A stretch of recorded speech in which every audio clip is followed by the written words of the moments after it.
আমি এখানে বসতে আসিনি। আপনি আমার লোকদের গ্রেপ্তার করেছেন, তারা কোনো অপরাধী নয়। আসল অপরাধী ওই কেদারনাথ। ড্রাগস, কালোবাজারি, নারী পাচার এমন কোনো ক্রাইম নেই যে সে করে না।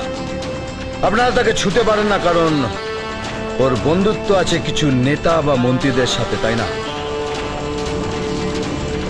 স্পর্শ করলেই চাকরি চলে যাবে। আমার ছেলেরা কেদারনাথের অন্যায়ের প্রতিবাদ করছে। এই নিন, যাবেন, ছেড়ে দিন। একটা কথা বলবো ম্যাডাম, রাবণকে সাহায্য করে রামকে মারতে চাইছেন। আমার নাম গুরু, সবাই আমায় গুরু বলে ডাকে। ওই কেদারনাথের আর কোনো অপরাধ আমি সহ্য করব না। আমার এক কথা 100 কথার সমান।